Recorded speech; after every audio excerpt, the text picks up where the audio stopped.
Hello and welcome to episode 120 of the Crate and Crowbar. It's the 24th of November 2015. My name is Chris Thurston and I'm joined today by Toms Senior. Hello. And Francis. Hello. Hi, Double Toms.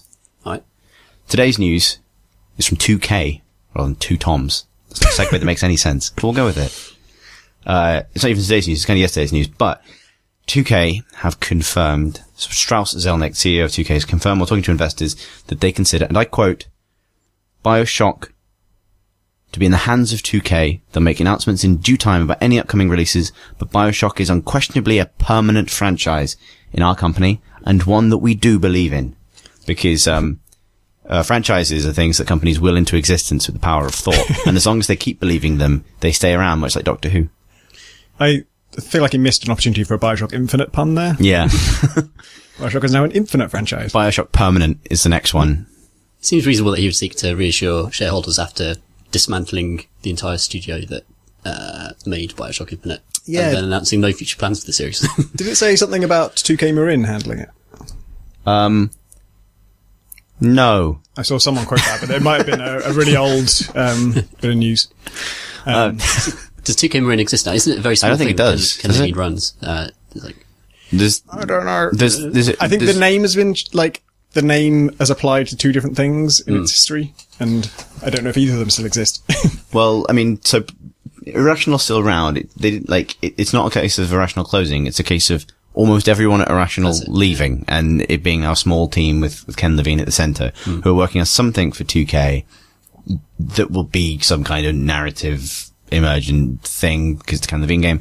But this is sort of the confirmation that somebody somewhere is working on Bioshock whatever. The mobile experience. Yeah, exactly. Bioshock the Card Battler or something. Bioshock on the Moon. Yeah, Moonshock.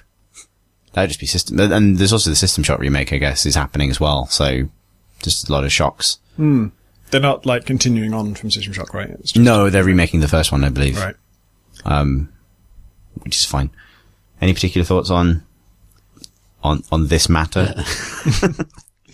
It's hard to know what Bioshock is if you take out, because the setting is already we've established that the setting is not constant. There's always a man and there's always a lighthouse. That is literally a constant. That's the franchise, a man and a lighthouse. Yeah.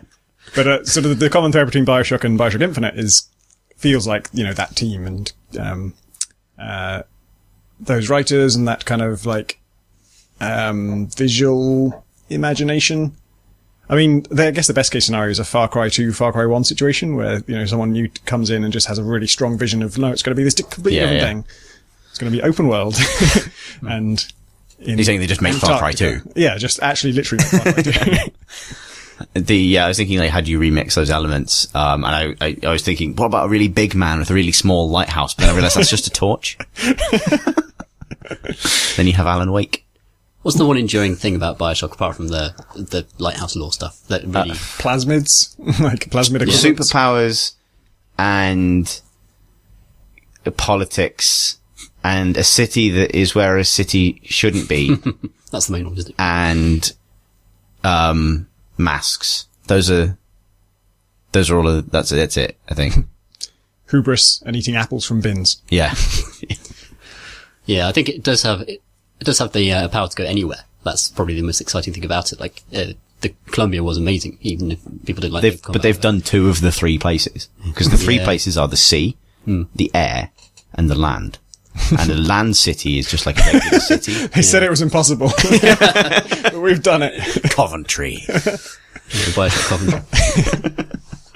They could go back to space, I suppose. That's the 4th place, yeah. Actually, I saw an amazing bit of art recently that was, I don't know what it was, it's just like a bit of surrealist art where it's it's an aircraft carrier, but it's on caterpillar tracks in the desert, and the aircraft carrier is full of water, and all the planes on it are seaplanes.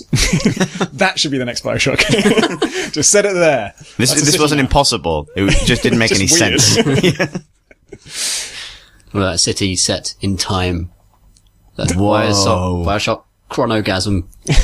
Well, they kind of did that. Infinite did have this time. Actually, yeah. They weren't technically time rifts, or they kind of were, but they were sort of parallel dimensions, and so it was hard to say what time they were in. But yeah, they've sort of done, like, that little tear that opened to, like, 60s Paris with an alternate Star Wars showing in the cinema, which actually is in the game, but just in the briefest possible way, and then nothing like that ever happens ever again. Yeah, maybe the New York bit has a little bit of that. Yeah, I suppose so. Yeah, I don't know, maybe what about a city where the people are buildings and the buildings are people? Yeah, I think we clearly don't have any... A little fire station living in a man's eye. It's going to be infinite. We have no idea where it'll go next. No, I don't know. All these ideas are terrible. Speaking of permanent franchises, Tom, Senior. Got endless franchises. Yeah. Franchises that simply can't die. No. You've been playing, finally arrived on PC, Assassin's Creed Syndicate. I have. It's this one is set in London, and you play as two people, the Fry twins, who are on a quest to loosen the grip of the Templars over our great capital city. And I've played it for 7 hours, and I feel nothing. I felt nothing playing it, and feel nothing now. So it's kind of interesting to find out, like, what I really want to say about it, because it's so templated now. Templated. I was thinking, is there the Templat? So templated now. That's one of those puns that if you try and write it in the magazine, you realise it doesn't work. Like, fuck it, there's no way.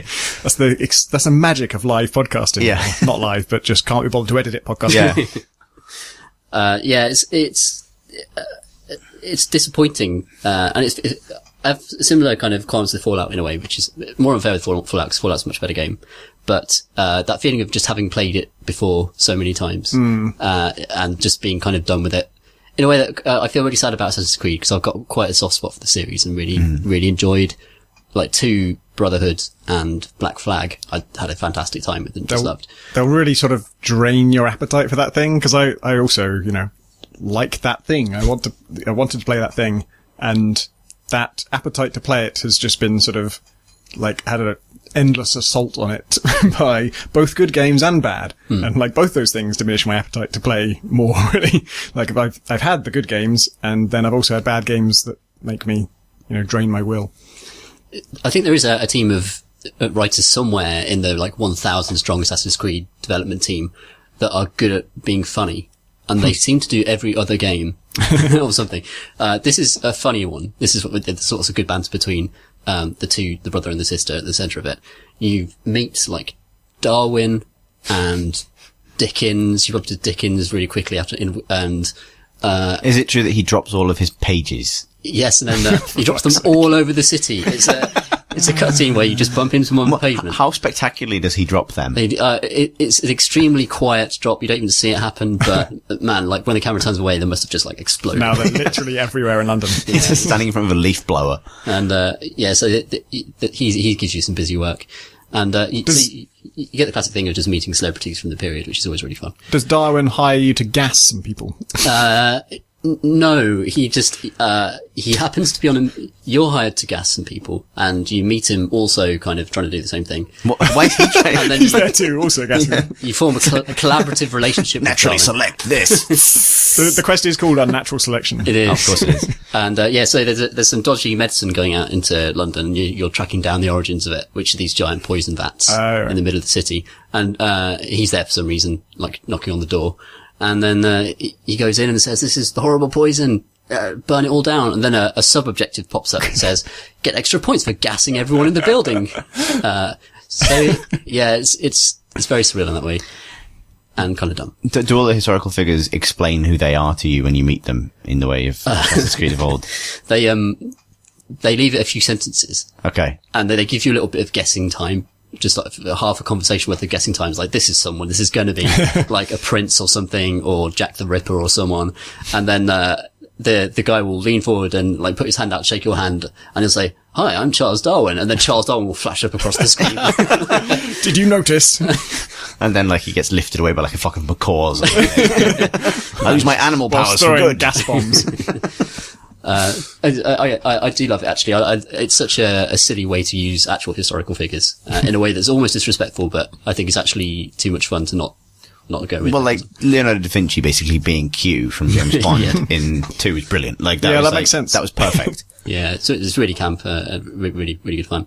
I think the problem with this one for me is the city, which is sad because it's London, and I was expecting and hoping to be excited by it. But there's something quite strange about it. It's almost as though they've reused the exact same lighting conditions that they had for Unity in Paris. So there was always this kind of reddish sunset going on, and you see these belching towers everywhere in these huge industrial districts, just like vomiting this dark filth into the sky. But the sky is always completely blue. And there were early kind of concept art showing it as this dingy kind of almost monstrous thing that you imagine London from that period looking more like. And it's something strangely pristine about it that doesn't really quite make sense. And that's coupled with the fact that it's full of huge wide streets. So you spend a lot of your time just kind of in carriages. It's like Grand Theft Auto, but with, horse-drawn carriages, and just kind of running down empty-ish streets. And there's something about the construction of it, and the fact that the city did have boulevards and bigger kind of wider streets that makes it less interesting to navigate for a lot of it. Though you do get a zip line now, which is nice. So you can Batman your way around with a... Yeah, does that... When I saw that in the first videos that I showed it in, it seemed like that would sort of undermine the free running, climbing thing that's been the core of the game. It's basically necessary because buildings are so far apart. Right. So that these there attempts to kind of, I think, make traversal quicker and allow for wider streets and things. And it also lets them do a lot of structures where they don't have to put contrived handholds all the way up them. So, Nelson's column is, of course, a point that you have to climb in order to synchronize. I imagine that's a difficult one to climb. Yeah. So instead of putting like really contrived lumps on it, they give you this thing that lets you just zip right up there and you hang off Nelson's face for a bit, and then you take loads of screenshots and then think about tweeting about it and then don't, because it's funny to say. It's very specific. So you felt something. You felt tweet on me. Yeah. Tweet on me was as much as I could get out of it, really. I found, like one of the, lions at the base of Nelson's column. They've put a level designer's put a little cat inside the giant paws. I thought that was nice. That was a cute little nod from a level designer somewhere who's just doing a little gag. Put a cat here. Yeah, there's a cat next to the cat, and that's the only thing I've been excited. So that's the other feeling you've had. There's a cat there. That feeling. Yeah. Yeah. I've not really managed to get much out of it so far. I don't know why I played it for so long. They have tried to revamp the combat and stuff, but it's kind of. It's one of those combat systems where everyone is really, really spongy and tough, and you're hitting them really fast for a long time. And then eventually they'll kind of sink down into a combat ennui state. And that's, at that point you can execute them, with one blow. And there's a mini game where... I'm as tired of this as you are. If you get everyone around you into the same ennui state, then you trigger like a very flashy and gruesome kind of combo takedown. But they're all just tired and sad by that point. That's right. You just hit them until they're sad. Multiple ennui kill. Hit them until they're sad and then brutalize them. Yeah, maybe they'll come back with some more developed thoughts on it, really. But I mean, to be honest, if you played 8 hours of something and haven't felt anything, that's kind of remarkable. Yeah. You don't hate it, you don't like it. There's, like in Unity, there was stuff I really liked about it. So the assassinations themselves were these really like dramatic events, nice sandbox kind of levels they gave you, lots of ways of doing things. And nothing feels anywhere near as dramatic in the Syndicate so far, after 8 hours of just doing little tiny missions for people. So, yeah. Maybe I should just stop playing it for 5 years. Because it will be there when I get back. Like, it will be there whenever I choose to return to it. It's an eternal franchise, or what was it? Permanent franchise. Permanent creed. What have you been playing, Tom? Something better, I hope. Yeah, I've been playing Invisible Ink, which just got a DLC expansion type thing called Contingency Plan. So Invisible Ink is the turn-based stealth game in the vein of XCOM, but with hiding instead of shooting. And I'm always really interested in people's complaints about Invisible Ink, because I absolutely loved it when it came out. And actually I loved it quite a long time before that, because it was in the IGF. And so I played sort of several campaigns of it in the IGF, and then when it came out, I played it through at least once more. I think I might have done like an easy run and experienced run. And the campaign is, you choose your missions from the global map at every stage, and each one takes you sort of like 6 to 12 hours to fly there. and you have, I think it was 72 hours in the main game, before the final mission happens. And so you just do as many missions as you can fit into that time, getting the assets you want. And each mission takes about an hour, and you end up doing about 7 or 8 of them. And so it's about 7 or 8 hour campaign, which to me seemed good. But apparently one of the complaints was that it was too short. And I've read a bunch of them. For some reason I've looked at just the negative reviews of Invisible Ink on Steam. This is a thing I do sometimes. It's like a game I really like. I just look like, what do the people who don't like this think? You're just looking for somebody to fight, or? Yeah, I guess so. Like, isn't there someone who's wrong on the internet somewhere? You're there just like type in "fight me IRL" and all of them. I never reply to them, but I'm just curious about like what the problem is. It has a really like 93% positive rating on Steam, so it's a great rating. There's no reason to sort of, think what's all the backlash about, because there isn't one. But apparently the people who didn't like it thought it was way too short.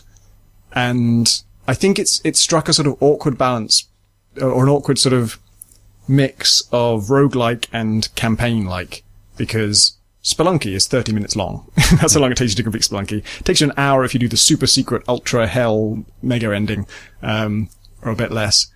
But it takes you a lot of attempts to get good enough to do that, and that's the game. And that's not quite the same as Invisible Ink, but it's still, when I finished it, I certainly didn't think, well, I'm done with that game now. It was, oh, that was an interesting one. I wonder what will happen next time. In fact, I think I did just immediately start a new game. And to me, it was just natural that, that's the game. It's a roguelike. You play it through multiple times and, explore it.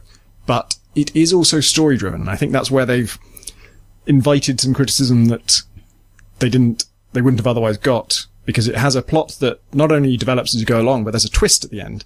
And the twist undermines what you've been doing, which is a very weird decision for a game that's designed to be replayable. They're very open about that. It's a thing that you replay. And yet the thing that happens at the end makes it seem like half the stuff you did was pointless. And so I think that story element makes people feel like it was designed as a once-through experience. And then if it is a once-through experience, it's still not short, but it's, I guess. And it's also you great. Might complete it in 6 hours. And the expansion, the DLC, adds, it's weird because, like, it's hard for them to really add content that, because it's a randomly generated game, so the levels are already infinite. And the characters you play as, they've added 4 of those. But I already had more of those than I could play. Like, I hadn't unlocked 2 of them, and a lot of the ones I had unlocked I'd never played as, because the starting 2 are just very effective. They're special abilities are just super useful. One of them can move really far and cloak, and the other one can sense devices through walls and also steal power from things through walls, which is amazingly useful. And every time I play as anyone other than those 2, it's interesting and it changes your playstyle, but it's always like, what would it be like if I stopped playing the effective way and tried a different way? People really disagree on that. Loads of people think that some of the other characters are overpowered and stuff, but I've always found the first 2 to be the most effective, so I haven't really explored all the characters I already had, so the fact that they were selling new ones, I was excited because it was new Invisible Ink. But the truth is, there's 4 of them, and one of them doesn't have a taser, so I'm just never going to play as him. He's got like a gun that has a cooldown thing that's really long, and he has a really interesting other gadget, which is like a teleporter, but it doesn't have a taser, so you're just kind of fucked. You only get 2 agents. One of them can't tase people. That's not like a sort of interesting alternate strategy. I haven't played as him, so I shouldn't judge, but like, it seems, it doesn't appeal to me because the whole game is tasing people. It's standing by the side of the door and then tasing the guy. Then there's one whose special ability is all about killing people. And so if you don't want to kill people, you're not going to play as him. And I kind of don't. I'll probably try him one day, but it's sort of, again, it's a very alternate esoteric playstyle that you wouldn't normally want to do. Then third one has a special ability that's like, her only thing special is if she sprints, she gets a bit more KO damage, which is just, I played as her and it was fine. Well, we died. But other than that, it was fine. I just kept forgetting to use it. It wasn't that interesting. And then the fourth one is, Olivia Gladstone at age 50. What? Olivia Gladstone is already a character at age 68, but, you can play as a previous version of her, at age 50 in this DLC. Which is weird, but her ability is when she tases someone, she refuels your hacking ability, which is actually really useful. And she's very cool. So why is she there? Because It's also confusing because she's the person talking in your earpiece. Yeah. But, so is there a time travel element, or do they just suspend disbelief? They call them archive builds, and there are archive builds available for the other characters, but I never unlocked them.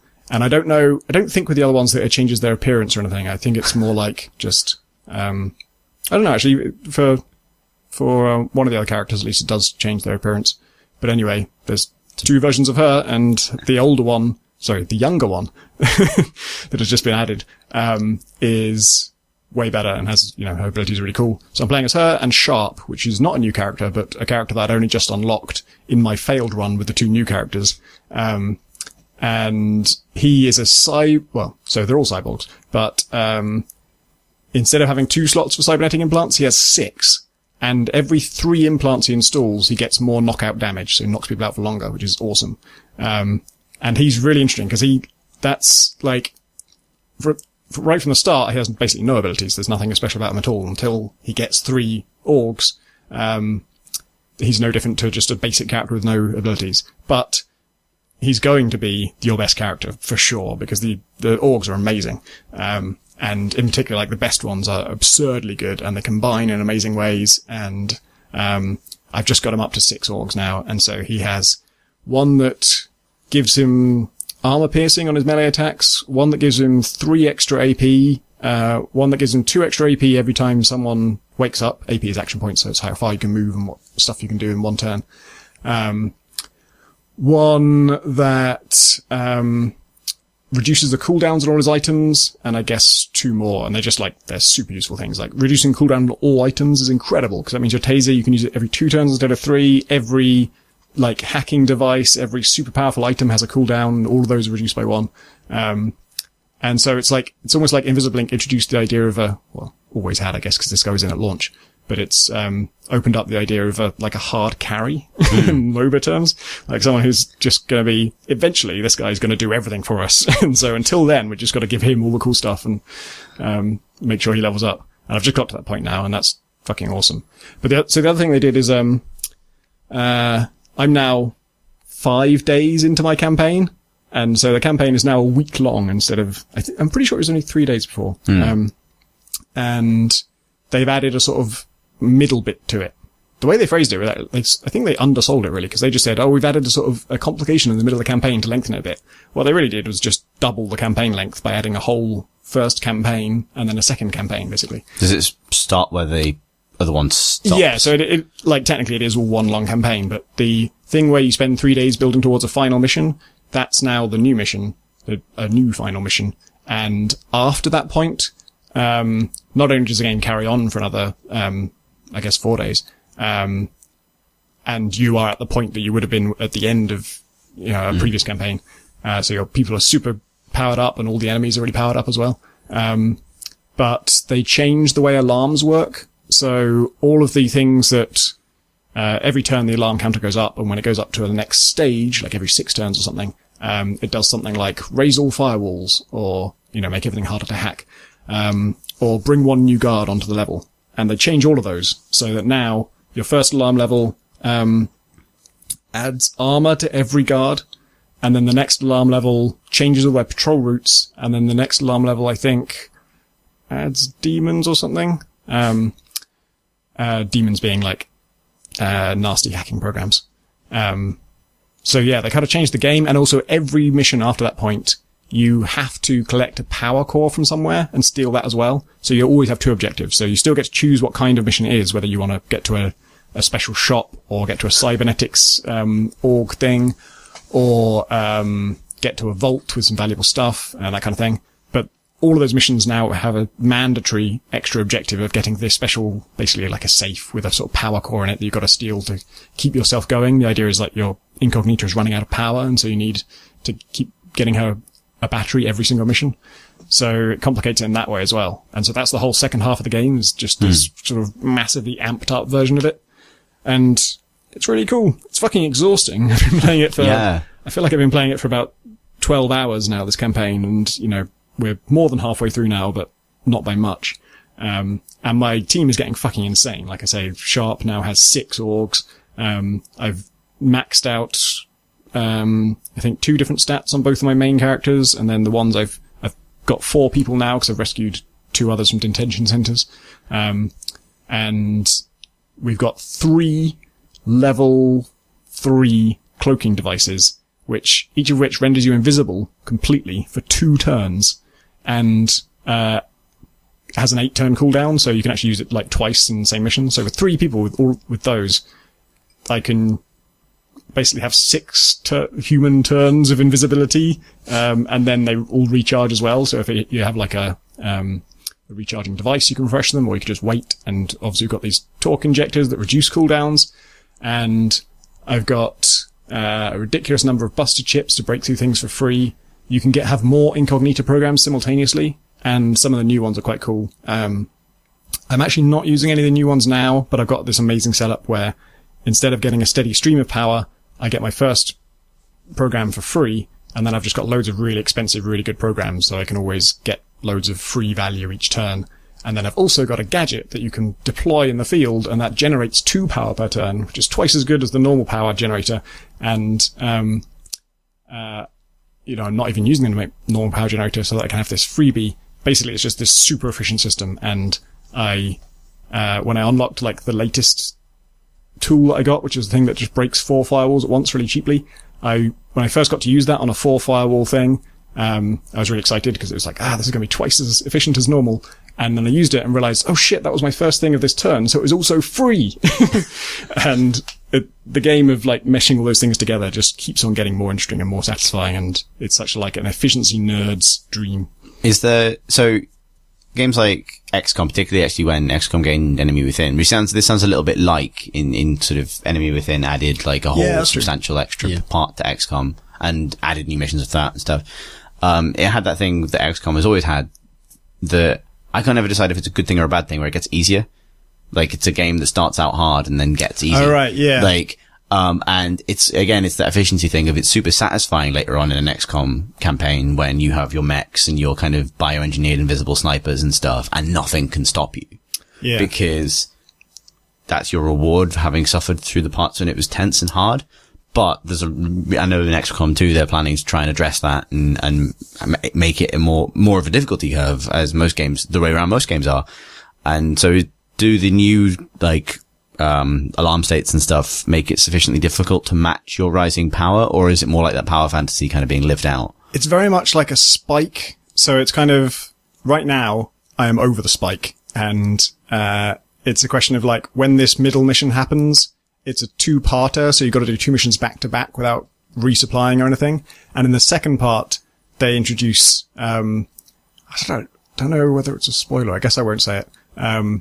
But it's just, you know how each Invisible Link mission can be bad in about 3 different ways. Like, either people can have loads of armor, or there's loads of bots, or there's loads of scanners that keep tracking you. Or the teleporter's in a really weird place or something. Yeah, but in terms of like the sort of the themes of security you can have. Right, yeah. The second mission of these 2, has a type of security that there's no way of knowing in advance you're going to get a lot of that type of enemy. And if you don't have the tool to deal with that type of enemy, I think you'd just be fucked. As it happened, I just upgraded that capability of my team, and so I was fine, and we got through it all right. But I really feel like if you just happened to develop that a little bit later, you'd just be fucked on that mission. You'd just be wiped out. So it's quite harsh, and I feel like Invisible Link has always been that kind of knife edge of there's going to be a difficulty ramp up sort of in the first third of the game, and if you're equipped to deal with that, then after that, you start to snowball. And I feel like I've got to the point now where my team is just so ridiculously fucking good. We got like an early lucky break, and then that hairy moment where we were really tested and put to its limits. And then after that, we just had like another 2 lucky breaks where things just really clicked together, and I got just the items I needed and just the right things to make an amazing team. And so now I am in that snowball mode. But like you say, it's actually really satisfying. I kind of think it's better that way for Invisible Link, at least. Because I've talked before about how it has this amazing failure spectrum. Like, even when you're winning, there's so many sub things that can go wrong in ways that aren't ideal. You're always tense. It's always like, I don't want to get spotted here, or I don't want to run out of power here, or I really need to get that safe. It's always pushing you to kind of do better. And so I'm always worried, and it's always tense. Oh, that's good. But I'm not hitting frustrating walls of like, oh, for fuck's sake, just broken. So I've actually, in between last time I played like a full campaign and this time, every now and then I go back to Invisible Ink, I start a new campaign, and I just lose within the first like 2 or 3 missions. And, partly to just not paying it that much attention, just being cocky, because I've been through it, once before, and just like hitting a guard with armor before I have any armor piercing. And last time that happened, that one guard just killed both of my people just outright. It was just no recovery, no like, way to come back from it. And, that isn't that much fun. When that's happening, there are ways to avoid it. You can be sort of ultra careful, but it's really just stuff like when it tells you it's this, company that runs the level you're choosing, you need to check on the wiki and find out what the different enemies they can have are. And if that includes something that you can't deal with, then you need to take a different mission. And so that's not really the good kind of difficulty. The good kind of difficulty is when you, it's all kind of within the game and there's, it's more natural. So I feel like Invisible Ink is at its best when you're basically dominating it. Yeah. But because it will always do a good job of making you feel like you're at the edge of failure. I wonder if there's a degree to which this would apply to XCOM as well, where even when you have a game that has a permanent failure state, because even if you're not playing on like an Iron Man mode where it really is like a roguelike, you can still fuck yourself up to the point where it becomes harder and harder or untenable, even if you're, if you save at the wrong time or something. I wonder if in a game where the potential time, where there isn't like Spelunky, where at most it's going to last half an hour, you can't have it keep getting harder, because then it becomes a game where you play for 12 hours and then you fail, and that's it. Like, maybe there's a point where after a certain degree of time investment, the player kind of almost needs a bit of a free ride just to enjoy the power they've accrued, because otherwise people would probably walk away absolutely hating it, because they would have the experience of playing 5 days in and then failing. Yeah. I think that's probably possible in Invisible Ink, but yeah, it tends to sort of push you towards you just get your shit together. It's a lot of the challenge, or a lot of the thing limiting your capacity to build a great team is not really that you haven't got enough money yet, or you haven't played well enough. It's just the shops you've found didn't happen to sell the things you needed, which actually is true of FTL as well. Like, it's very much like an opportunity thing. Like, if you didn't get the opportunity to buy that, there's just nothing really you could have done. And so that stuff sucks. Yeah, FTL is an interesting case as well, because I think FTL is actually slightly too long for how easy it is to be completely fucked by the time you get to the end. Like, that's probably my only criticism of that game, because I love that game, but there's that thing where you get to the last boss, and it's the first time you've ever gotten to the last boss, and you've scraped and crawled your entire way to get there, and you're just fucked. Yeah. Like, you're not equipped for that, and basically the first time you do that, you're just told to start again. Very different to Invisible Ink, which is like, okay, you're done now. Well, it was anyway. What's the name of the DLC? Contingency Plan. Contingency Plan. It's good. I think it's like $4 or something, or Jesus. I think it's cheap. And yeah, I feel like the new characters they weren't a big deal for me, but if you thought the campaign was too short, boy, is it longer now. And it is, majorly different. What have you been playing, Chris? So I have been playing, Star Wars Battlefront, which I appreciate that I spoke about a little bit before, I think, when it was in the beta, and I didn't like it. And I still don't like it. I think it's a profoundly bad game. But and for reasons I don't want to kick it to death, because I think maybe it's been received more generously than I would have expected, but, it's not necessarily a surprise that it's not great. Like, it's an immensely shallow thing, terrible value. It's always tricky to know whether to factor that into your assessment of a game, but I think it's the thinnest multiplayer shooter they could possibly make and get away with. Like, I can't really think of any ways it could be less substantial. I mean, maybe they'll find one, but it's 50 quid for 4 planets, multiplayer only, a handful of like solo and co-op things that are very extremely lightweight. Is that 4 planets, like 4 levels? Basically 4 maps, and then those maps are subdivided to create smaller maps for different modes. Oh, right. But essentially it's 4 maps, really. If you're playing the one good mode where all the features are active, it's 4 maps. And then 5th map if you pre-order, and immediate season pass stuff advertised inside the game, which is like another 50 quid. Christ. So it's that thing, and that's immediately just appalling, and the only reason they can get away with it is because of it's Star Wars and it's now. The thing that I didn't actually, I had an edge in my mind, like the right way to describe it. And I was talking to Sam Roberts, editor of PC about this today, and he hit on the perfect way of describing this game, which is, I think in a previous age where renting games was more normal, you would call this a rental. Like it fits that perfectly. It's sort of fun for most of an afternoon, and then you should never play it again. For the reasons I think I described. The shooting is really bad. It does look and sound amazing, but, in a very shallow way, and in a way that makes its small visual problems really, really stand out. Like the animation's quite stiff, and as has ever been the problem in Battlefield, aircraft don't make any sense in those environments and don't have much to do, and there's always problems with it. The reason I want to talk about it, however, is because as I've played the full version and experimented with the modes, the way the fantasy that game sells, which is all that it sells, like even the reviews that like it, it's like, well, this is a very thin shooter, it's mega mass market, it's not going to win any awards for game design. But, oh man, I've never been in Star Wars like this before. I've never climbed inside this. And I've actually always disagreed with that. I actually don't feel like it's I think it's very Star Warsy, but in a very, very specific way. The game presents itself like a museum piece. Like you log in, the main menu is like this kind of beautiful, crisp white background with a very high, and then it'll put a random high quality Star Wars render on the screen and kind of lavish it like a really close up of a TIE fighter or R2-D2's face or something. And the idea is it feels like you've kind of opened the DVD extras or something. You're getting this sort of bonus disc full of high quality archival Star Wars material. And there's a reverence to it, but there's also a pretentiousness to it. It's like it's taking nostalgia and then saying, and I love Star Wars. Like Star Wars is the one thing that I think I've been obsessed with in my life on multiple occasions more than anything else. And I shook it for a long time. And when the new film is coming back, playing the miniatures game now and that kind of thing. In fact, I was going to say earlier that if I ever need an excuse for why I spend my weekends playing with tiny Star Wars models, I'm going to use, I'm using an archival version of my personality, from about 18 years ago when I was 10. It's enormously irreverent, but it's a bit pretentious because the way it presents Star Wars is something that's not sort of fun or knockabout, but kind of like pristine and, beautiful and all the rest of this thing. And there are moments where that really works. Like, the sound design is phenomenal and they have got the look of it right in a lot of ways. And like the way AT-ATs explode is good. And there are moments where the atmosphere clicks, but I want to talk about Hero Hunt, which is one of the many optional modes that you have, including like a little CTF variant. And these are universally quite dump because it's a bad shooter. Like at the basic level, the guns are crap. So it doesn't, you can certainly do those things and they certainly flesh it out and make it less thin.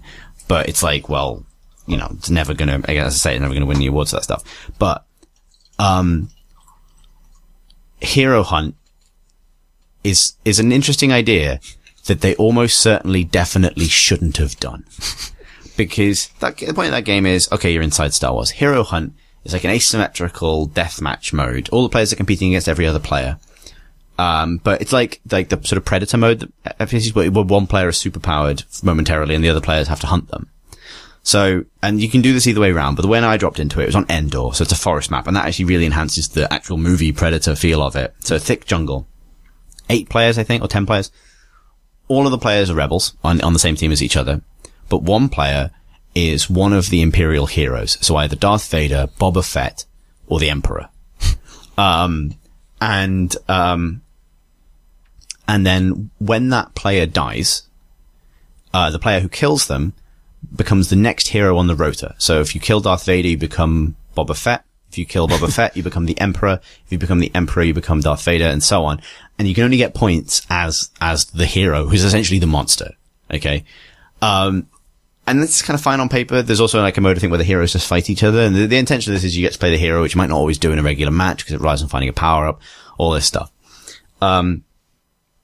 But it creates the most hilariously broken interaction with that fiction because it still takes itself desperately seriously. When Vader spawns, the Imperial March, like Vader's theme kicks in, and all of these characters are constantly shouting lines from the films. Like when people go like, oh god, it's so faithful to the movies. Yes, you have Vader is just bellowing as he swings his lightsaber around doing Vader things, and the Emperor is particularly bad for it because the Emperor just shouldn't fucking be in that game. Like, and somebody said, and I don't want to call people out, but like somebody said like, oh, isn't it wonderful? There's nothing of the prequels in this game. Fuck that. The Emperor literally fucking flies around.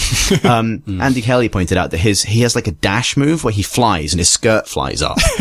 his bathrobe. He's an old man in a bathrobe who flies around shooting lightning out of his hands.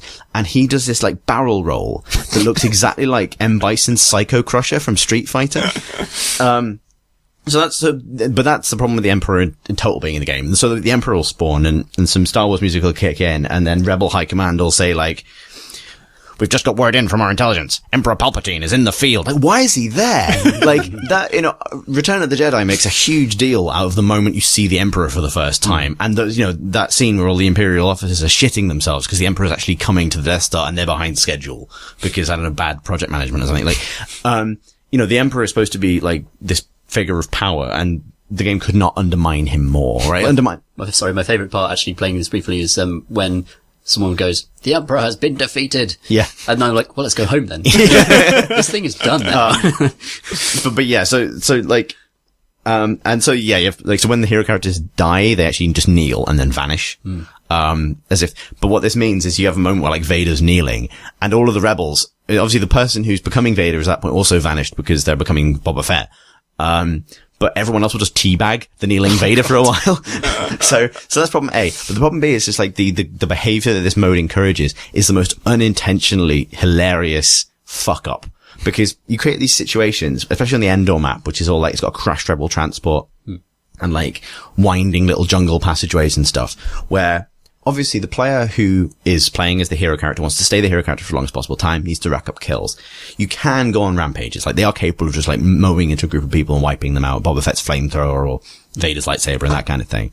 But your health bar, it's hard to replenish. So every little hit you take, even if it doesn't do much damage, is ultimately depleting the time you have. So it's much, much better to play an ambush playstyle where you hide and then jump out at somebody and then run away. And so it creates situations where the Emperor will be inside a log, up in the trees, like crouching, but shouting, "Come to the dark side. Feel your negative feelings." Shouting at these rebels that are below him, trying to throw grenades up into them. And then occasionally the Emperor will do like a Bison Psycho Crusher out of the trees, electrocute one rebel to death, and then flee into the bushes with his little bathrobe like flapping in the distance, shouting lines from the films as he goes. I used to be cool. Yeah. And all of the rebels, because obviously they're all competing with each other to be the person to land the killing blow, will hare after him into the bushes. As like the Star Wars music swells up and the authentic blaster fire sounds sourced from ILM's original material kind of facts away in the background. And then you'll lose track of the Emperor and you've got a limited motion tracker. And at this point you're like, prowling through the jungle, like trying to figure out, cause you can only detect the one character if you're the rebels, cause there's only one enemy for you to detect. And you'll be like, is he above me? And then you just look up and you'll see him crouched there, like, use your aggressive feelings. And then he'll like electrocute you and run away again. It's like, this is like, in some ways, maybe the best thing ever, but it's so wrong that it's like, it actually is the most fun I've had with the game as well. Like, realizing that Boba Fett had managed to use his jetpack to get up into like a big hollowed out part of a tree and was hiding there, and I could just see the little antenna on the top of his helmet poking out at the top of things, and he would just poke up and then shoot a little bit and then hide again as, we all kind of gather around and try and coax him down from the tree like firemen. Like, it's, I don't know, I don't think there's any way of calling that like, I appreciate that it's a side mode and not the main event. The main event has similar problems because the main event has, the Emperor arriving in the middle of fucking Battle of Endor to run around on the ground, electrocuting people while, Han Solo's absurd. Han Solo, like, arrives in battle and they'll have these moments where they like swagger into battle if you transform into a hero character, and he'll say like, things I do for this princess. And like, then like do a cowboy stance. And then you literally just fucking run. They've taken that moment in A New Hope where he like sprints through the Death Star, which is a really great bit of, that moment basically created Indiana Jones, I think, as a character. Because he sprints through the Death Star, he turns a corner, he sees a load of stormtroopers and he runs the other way. And the point of that moment isn't that he's a man who runs very fast and has a gun. The point of that moment is that he's kind of reckless and, a bit of a chancer and all the rest of these things. And whereas that translates into a shoulder charge, the ability to fire his blaster very fast and the ability to charge up his blaster to do a single shot, but he kills him basically one headshot anyway, and it's quite easy to land the headshots. So you just charge into just a whole battalion of stormtroopers, just firing wildly and killing everybody, and they then hair off after, because he's the fastest man alive. Like, he's so fucking quick. Like, he's out of the jungle and gone before you see anything. And it creates, like, it's actually quite a scary experience. If you're trying to push on Endor and you can't tell where Han Solo's going to come from, like, you'll just sort of like, emerge from the bushes and again shouting lines from the films, or like shouting Han Solo-esque things like, there's nothing lucky about it, and then like blow up an AT-AT and then just like hair off into the jungle again. And the whole thing is so stupid that, I kind of almost, it made me more fond of the game, because it's such a spectacular tonal failure, given that tone is literally all that game has going for it, that I don't know, I find it quite endearing. Like, just, you fucked it. The moment the Emperor is hiding in the bushes, squawking at people. That mode is called Hero Mode. Right? Hero Hunt. Hero Hunt. All the major characters you can play as in that mode are Empire ones, doesn't that somewhat contradict the name? Isn't it basically Villain Hunt? Well, it's because it can go the other way around. You can be a team of stormtroopers hunting a rotating selection of Alliance heroes. When you're in the case, it'd be Luke Skywalker, then Han Solo, then Princess Leia, then Luke Skywalker, then Han Solo. Princess Leia hiding in a log. Yeah, exactly. Yeah, that's even worse. Like, in Princess Leia's kind of probably, I mean, I assume there's a screenshot that suggests, I haven't played it the other way around. But yeah, like, she's designed to be like a buff character, because they couldn't really figure out what to do with her. So, like, I feel like create shields. There isn't really a strong link between, like, major characters from the films and people who should be bosses in a video game. Like, yeah. Princess Leia is not really a kind of boss character. She could just put down some really hard legislation with the She can really not tell you where the rebel base is. She can strangle Jabba. She has really strong counter to Jabba. If they draft Jabba, you have to pick Leia.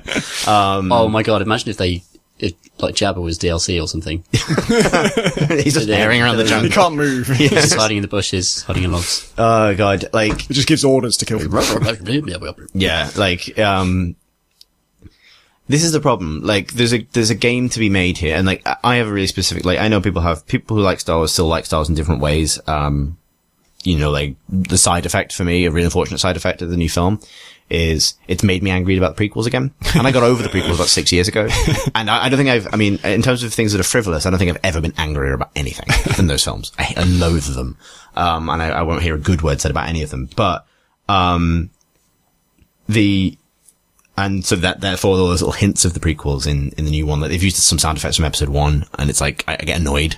Like, I can't really use the shield effect on the X-Wing, because it is from episode 1. I'm like, fuck this! Crash into a wall. But that's me. But I think there is a really good, so the specific way, like, I think there's a really good Battlefront game to be made by DICE, weirdly. Because I think the game they could make would be a lot more like Battlefield. Because one of the things that, I think the mistake they've made, ultimately, on the tone of the game, which is supposedly its best feature, is they've done what a lot of bad Star Wars, including the prequels, have done, which is imitate Star Wars rather than imitate the things that Star Wars was imitating. Because Star Wars was imitating mostly World War II films and, Japanese movies. And, all the dogfighting was straight out of World War II movies. And samurai films. Yeah, and all of the actual battle scenes you see in Star Wars, and there's only a few of them, like the Battle of Hoth. And to a degree the Battle of Endor, but that's complicated by teddy bears.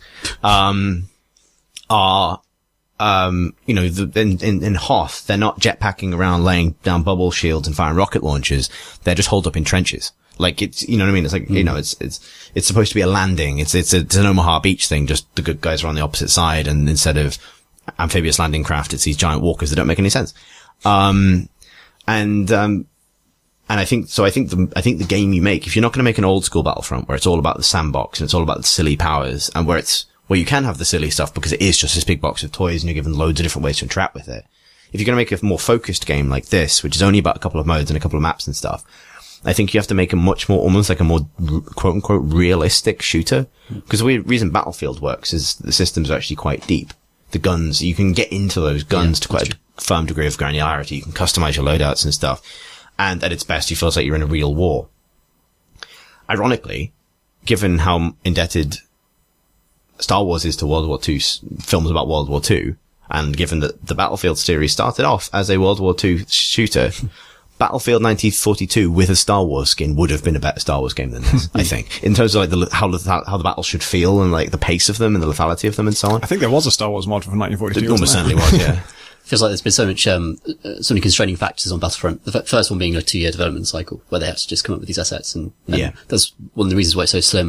And the second one is just raw marketing and the sort of game that you can sell to a lot of people who don't normally play games perhaps, but might buy it because Star Wars is out. And that's got to be like one of the main driving ideas behind it. Yeah. Though I think like, I can imagine there being a ride in Disneyland like next year where they just reuse those maps and it's like a virtual reality experience and you strap on a helmet and they charge like however much for each run and you just glide through it. Like it really does have that feeling to it. It's very strange. The one thing I really hate about it is that the guns are rubbish. I just think for DICE, who are so good at guns, like, oh my goodness, like, Bad Company and Battlefield 3, like those guns felt so good. And maybe it's because it's all lasers, but surely they could have done a better job. Yeah, it's an interesting kind of question actually, because like the sound effect has got to be the same as the movies and it's got to look the same. But then you still have some leeway in terms of like, you know, things like recoil and, damage and you can still adjust how it feels. Yeah. And recoil doesn't really make sense when you're firing light. No. And but then the light is also travels at a sort of relatively low, slower than a bullet, has to be said. Lasers don't make any sense, but which is reasonable. But there's also kind of just, weird lack of accuracy that's really frustrating as well. I can't stand any of the guns. Yeah, although there's like a couple of like one-shot sniper rifles and stuff. Oh yeah. That almost break the game. Well, don't break the game, that's maybe too strong, but like they break the fiction of the game because you don't see people sniping in Star Wars really. Like you don't see people like everyone dies in one hit really. Like they take a shot and they fall over, which is hard to do in a game.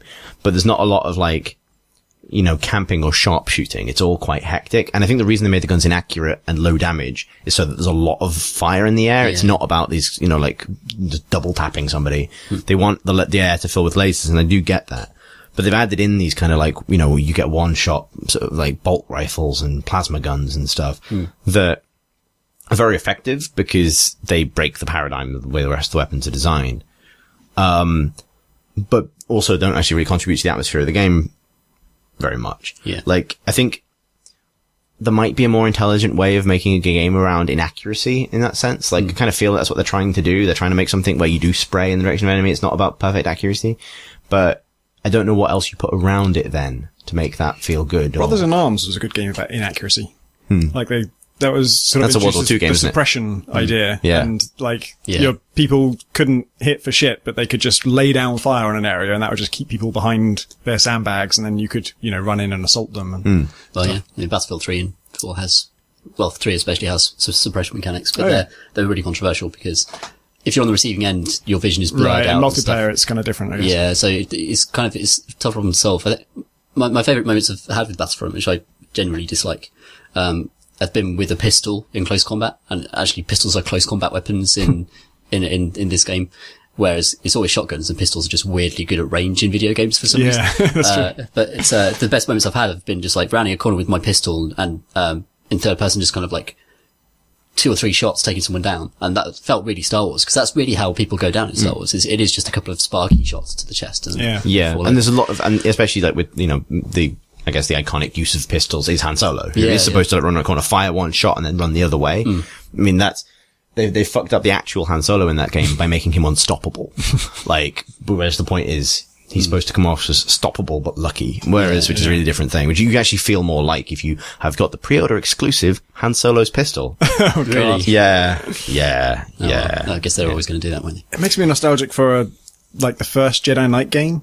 Yeah. You don't get your lightsaber in that till like 5 hours in. And the whole first 5 hours is just you being a Han Solo type character. You have a pistol that's accurate, but, I think you can charge it up, can't you, to do like a sort of superpower blast, but it's very low fire pistol rate. It's feels kind of underpowered, but it's accurate, so it's good for like precision work. And then when you can take a blaster off anyone you kill and you can use that, but it's just wildly inaccurate. And it's just like, if you're really close to someone, then yes, you can mow them down. But other than that, it's just like a kind of spray weapon. And then I remember using like thermal detonators tactically in that game and just getting really into the fantasy of being like a, you know, I think you get a bowcaster at some point as well, which has got like a 3-shot spread, and that's really fun. The thing is, like, I've written a bunch about this because I get asked to talk about Star Wars so much, but the best Star Wars games, things like X-Wing as well, and Dark Forces series, I think, have done this brilliant thing that actually very few franchise games have done. Like, people never really think of Star Wars as franchise games because the franchise is so big, it can be games, and no one thinks of it as a movie tie-in. Battlefront feels like a movie tie-in, even though those movies came out 30 years ago. But the best Star Wars games have actually really contributed to the fan base's collective understanding of how that universe actually functions. Like, there's a lot of interesting examples of really clever game design where people have gone, hang on, we've got some sources from books and comics and the movies, but we need to figure out how to create a game system that puts the player in charge of these devices and weapons and vehicles in a way that makes them feel like real devices, weapons and vehicles, but also creates the same kind of situations that occur in the movies. Because it's always had that obsessive attention to detail. Like, every TIE fighter pilot who's ever appeared on screen in those movies has a name now, right? Like, they've mined the movies for every last thing. The types of loops they do in the dogfights, the way they move, all of that stuff has been translated into given names and all the rest of it. And, but the games did, like, especially the dogfighting games did a brilliant job of, like, explaining the subsystems of an X-Wing in a way that not only makes a good game where you can feel like you're controlling a real spaceship with lots of detailed, systems you can interact with and, things you can learn and finesse you can employ, but also successfully recreates the kinds of things those ships do. Whereas if you compare the same thing to something like Battlefront, where the dogfighting is incredibly light, you just move around, you hold down the right mouse button, you hold left mouse button, it auto-aims for you. Right? They've put in every single training wheel they can possibly fit onto that thing and put it on that thing. There's some strategy, but it really is just fly around, have a nice time, try not to hurt yourself. And as a result, the individual vehicles are differentiated by the fact that, like, X-Wings can shield themselves and TIE fighters can boost. But there's no real feel to them. There's no kind of sense that you're actually in that world because you're really just controlling a cursor, and behind the cursor is a picture of an X-Wing. And there is such a big philosophical difference in game design between that and something like X-Wing Alliance. And I get that it's accessible, but I always find that a bit of a disingenuous argument because Star Wars has always been popular. Star Wars didn't suddenly become popular when it became stupid. In fact, the opposite happened. So, yeah. But I did get to see the Emperor literally leap out of the bushes like a velociraptor and drag a man screaming back into the undergrowth before fleeing, shouting about the dark side. Shall we do questions? Yes. All in favour? Aye. Excellent. Aye. Martin Lawrence, presumably not the actor, writes. It'd be amazing if it was. Amazing, yeah. But it's still great either way. Chris Rock is a PC Gamer fan. Is he? Yeah. Huh. Well, really? There's a photo of him holding a copy of PC Gamer that he's just bought. Well, if you don't like PC Gamer and you touch it, it catches fire. So that he must like it. Martin Lawrence writes, "Hi, I'm a grey-haired gamer from Mud Bay at university. Today's modern eye orgies, I've poked, 80s reference there, and choked at vital points, my way through a fair number of them, and there's always more fun to be had with the next one up. I've had the time of my life playing games, and I'm keen to pass this experience on to my daughter. She's already hooked on Minecraft, which my wife and I have shamelessly used to extort homework out of her in exchange for Minecraft minutes. Being the awesome knowledge gods that you all are, I'm hopeful that you might have some ideas of different sources, as I am anticipating a tolerance being built up. Most of the Flash-based educational offerings are pretty dull. In my daughter's mind, they're akin to extra homework, mathletics, phonics, and spelling. These medicines need more sugar, in my mind. Alternatives don't necessarily need to have educational merit, since the earn-a-minute mechanism is working.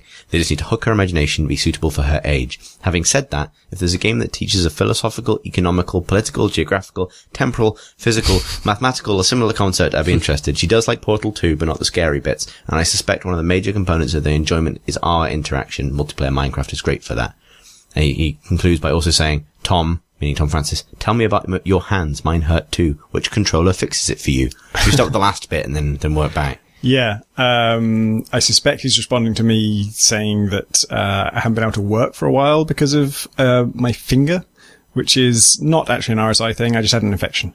But I do have an answer for that, which is just a normal Xbox 360 controller. I use every opportunity I get to avoid RSI, because mouse and keyboard is what I use for work, and so I don't want to use that for games wherever I could possibly avoid it.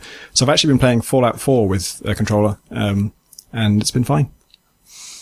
On the topic of games that might suit this, it's obviously kind of tricky to find like something that isn't just like an out-and-out kids game.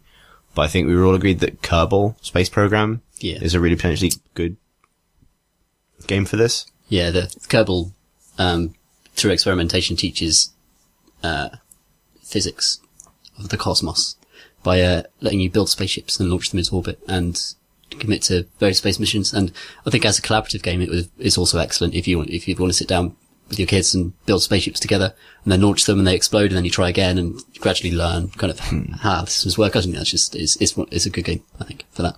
If, I haven't played it, but if that proves too complicated, generational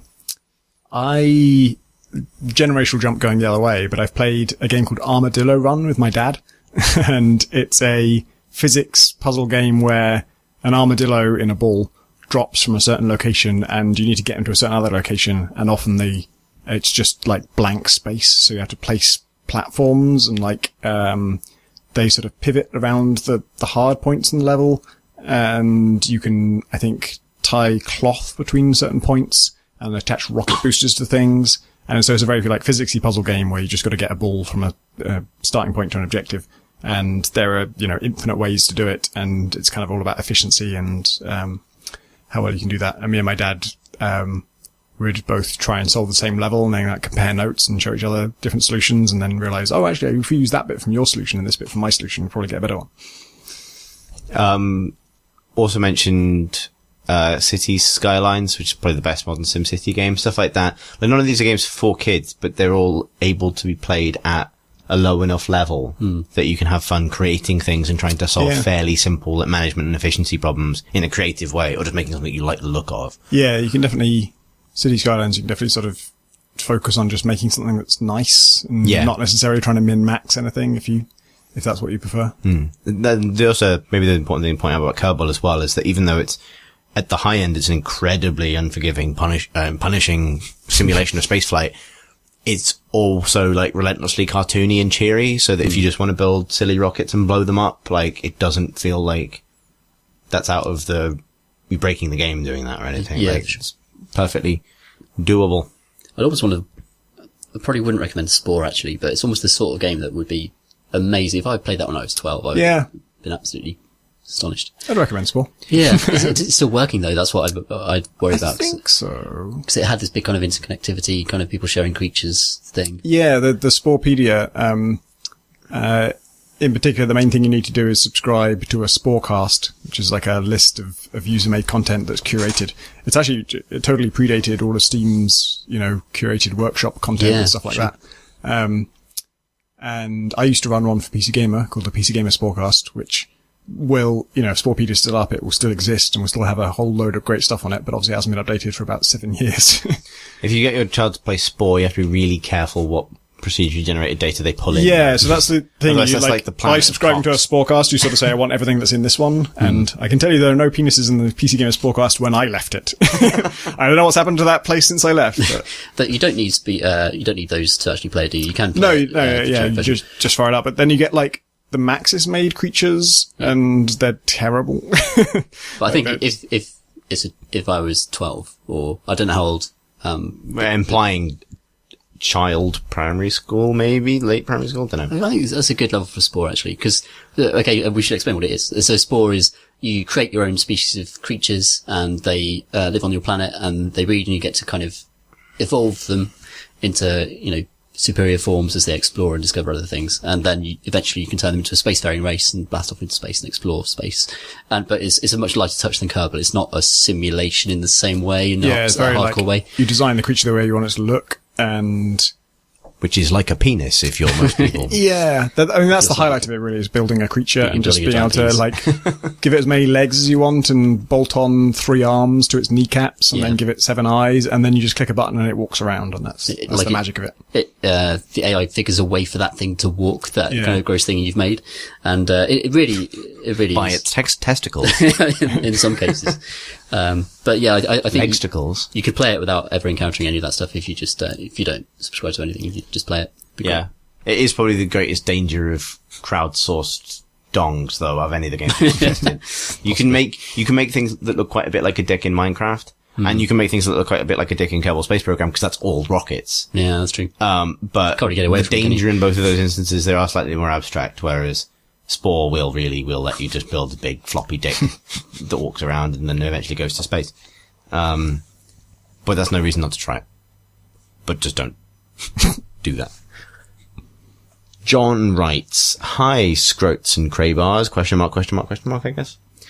After hearing you talk about it a few weeks ago, I went back and checked out the Mr. Odd playthrough of Soma on YouTube, which is something that Tom talked about. Yeah, and I think John's next sort of couple of paragraphs are just saying pretty much what I said at that time, which was that I didn't engage with the game that much, and I was kind of breezing through it, and watching Christopher Odd's playthrough on YouTube was amazing, because he super engages with it. He studies every little detail and reads every log, and like he'll look at the date on each log and say, this is 3 weeks after the last one, and pieces it all together to a much greater extent than I did. Yeah, so he goes on to say that it made him realize that after playing 20 years worth of games, I've become blind to environmental storytelling. When it comes to third-person or sci-fi horror, especially when it comes to them, I can walk through an airlock into a room with a dismembered corpse and bloody writing on the wall without even realizing there's something amiss. To me, that's just how games look. Bioshock was the turning point for me. The game never seemed to look like a city to my eyes. The kitchens weren't distinct from the ballrooms or the bathrooms. Games like that have just become a series of contextless rooms. Dead bodies are indistinguishable from bins. Except you don't eat candy floss from a dead body. Actually, you do in Bioshock. Both are just containers for apple cores and cigarettes and bullets. Mash E on everything and move on. If I trigger an audio log from an individual played out on a table, I don't think my mind would necessarily even put together that the log told the story of that person. It was only watching somebody else play a game properly that I realized I've been playing them basically blind to the level designer's intentions. Am I alone in this? I suspect not, right? You've all played a lot of games, and after a certain point you don't see the code, you see the code behind the matrix. It's all just geometry and triggers. Some of you also play games for a YouTube series. Do you find your level of immersion and comprehension of the scenes increased when playing for an audience? Are there any games that fall into or break out of this mold for you? Yeah, so I definitely have the same environmental storytelling blindness. I feel like I did notice it a bit in some games. I guess probably noticed like the more esoteric ones, like, just sort of tiny little details in Half-Life 2, because I replayed that game like 11 times. But things in Bioshock, I remember, listening to an audio log, from Sushong in Bioshock, and like only after replaying that section sort of a third time did I realize, like that guy I got that audio log from about Sushong dying, that is Sushong. Like, obviously, because it describes in great detail the circumstance of his death, or like you hear him dying on the log or something like that. I can't remember the exact details, but it's when you think about it, it's super obvious. But I'm just in game mode, and I'm just like, there's a loot container. Inside it is a story item, process story item, and then I just like listen to it, and it just kind of receive story points. Like, I do hear it. It's not like I'm not listening to the audio log. I'm just not connecting it to anything else. I don't think about, what these things he's talking about in the audio log, where are they in the game world? Because I assume they won't be there. I assume like the story world, particularly in Bioshock. I think Bioshock has a weird case of like the past story that you're studying, all of these characters and events and story things that happened before the fall of Rapture feel so far removed from the ecosystem thing that you're actually exploring as a player, where there's little sisters and there's big daddies and splicers, and the splicers attack the big daddies trying to get to the little sisters, and that's a sort of like an ecological thing and like a game system, and it's so pure violence and madness, and it's so animal and has nothing to do with, the music that's playing and the architecture that these people apparently built before they all went completely nuts. I have the opposite in that I find this quite easy to maintain, but I think he actually hit on something, or made me think about it differently, in that when he said that is it easy when playing for an audience, because I roleplay games to myself. Like, I will restart a game if I don't feel like I've attached to the environment sufficiently. Like, and it's really super hard to describe, but like if I find myself coasting or in game mode, I stop. And then I do it again. Like, that's why I've restarted Fallout 4 3 times. Because I had to click, like, the character and the environment and everything else. I think that game has some problems with that in particular at the start. But, like, if it's not clicking and I'm not finding it easy to tell myself the story, then I don't get as much out of it. And that's what I enjoy about those kinds of games is essentially using all of the different environmental things that the developers laid out in order to tell myself the story. Which I don't think is necessarily, you know, the best way to play or the only way to play something. It's just that it's how I've always played RPGs. Like, I've always wanted to paper over the cracks because I want to have that immersive experience. So I kind of will use my imagination to fill in when the game isn't. And some games obviously resist that, right? But I'll use my imagination to fill in and stuff. I think it's because it's become at that point a performance that I'm putting on for myself, basically. I'm performing the role of the character in a way that fits the world so that I, in some abstract way, get to enjoy a story with more integrity. Like, I don't feel like I can just be myself, quote unquote, as a player because I don't want to be a player. I want to be the guy in the game experiencing things as they would experience it. Yeah, I always struggle with this because I love it when I slip into that kind of state, but I often find the artificial ways that, you know, environmental storytelling, like the artificial mechanisms by which that's done, take me out of it completely. So audio diaries now are just dead to me as a kind of immersive thing. Like I when I first started listening to them, and, you know, it's such a thing now that when I pick up an audio diary, it takes me, I realize I'm playing a game because it's just people repeating the same tropes over and over again, the same ways to tell the story.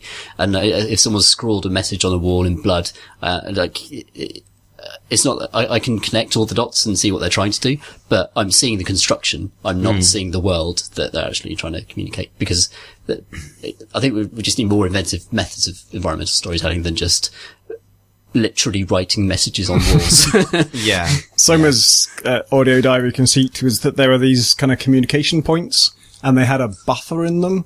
And so the last person to use it to talk to someone, it would sort of have a replay of of the conversation they had.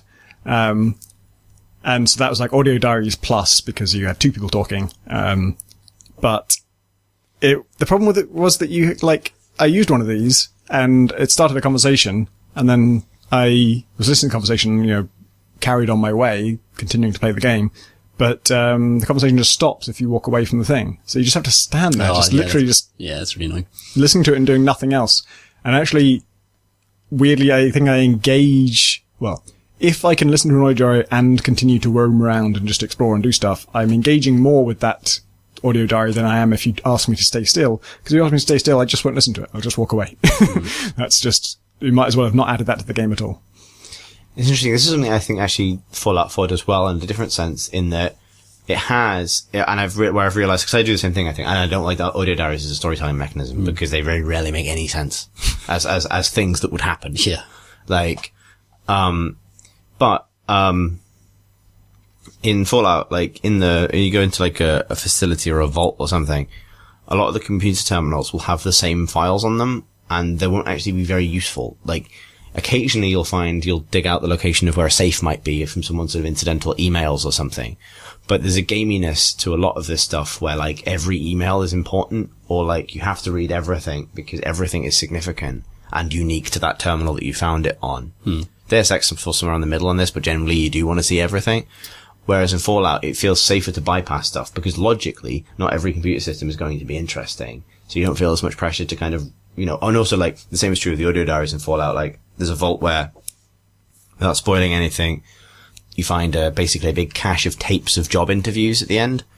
And those job interviews kind of tell you something about what the nature of the social experiment in that vault was.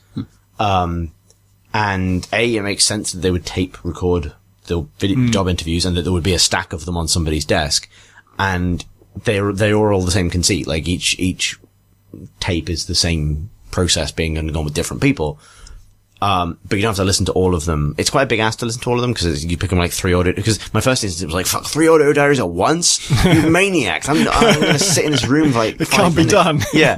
But then I realized, hang on, I can listen to one of these and piece together the information I got from a terminal earlier, and I feel like I know enough about this story that I don't have to listen to the other two. Or like I can later or something. Yeah, you can, they're sort of just tapes that you carry around with you, and you can kind of plug them into your... Pip-Boy. Weirdly, you can also plug them into any computer you find, seemingly. Yeah. Well, they're just discs, right? It's like a CD-ROM, right? Like, I'm not surprised that's physically possible, but it's just surprised they added it as a sort of game mechanic. There's lots of that in that game, actually. Like, there's lots of little incidental things. It's just like, just because you should be able to, which is nice. Like, it's interesting playing Metal Gear Solid 5, which is, like, audio diary heaven or hell, depending on your, oh god. With the entire its plot best feature is that it marks in gold the ones you really should listen to, you won't understand anything. Yeah. The interesting thing about MGS5 is that it gives you kind of moments of downtime. It lets you play it as you're doing missions, of course, but listening to, your pals talk about whether they should wash D-Dog or not, or, while you're trying to infiltrate a base doesn't really make any sense. But I have, sat on the helicopter and listened to audio diaries, and I find that quite atmospheric, as a place to stand still and listen to things. There's an app that allows you to get the audio diaries on your phone, which is actually really good. Like, I listen to a lot of the audio diaries while doing the dishes. Yeah, maybe which kind of makes sense. For Metal Gear. Yeah. Yeah, I think that doesn't work for PC. Oh, shit. I tried to get it and it said it was only for PS3 and everything. The Fallout 4 Pip-Boy does work for PC though. I don't know if you can listen to audio diaries on it, but it's basically, it's your Pip-Boy functions. Yeah, I installed it and it works and it's nicely made, but the only problem with it is that if you bring up the menu in game, it pauses the game. If you look at it on your phone, it doesn't pause the game. So it's better to bring it up on your main computer. Like, using it on your phone is a disadvantage, because then you got to worry about being attacked while you're doing it. But that's more immersive when you're wearing your plastic Pip-Boy. Yeah. Because that's what it'd be really like in real life, where you wear a computer in your wrist, which is officially the worst place to put a computer. CCB writes... No, hang on. His name is Thomas. He says, "Hey CCB," which I imagine stands for Crowbar. Well, I fucked that. Tom writes... Thomas. I don't know. Just listen to your last podcast. And in the final question, someone asked what was something from movies that you'd think would be ripped off in later games. One thing he suggests, is from the film Jupiter Ascending, which he enjoyed despite most people disliking it. Channing Tatum's character has a pair of what can I describe as air rollerblades. Basically, it allows him to rollerblade in the air, whether it be a couple of inches off the ground or 1,000 feet up. I don't think it would be a main mechanic in a game, but I could see it as a power-up or something along those lines. Which actually sounds like fun, but it also sounds a lot like a bug. Yeah. Here's a question.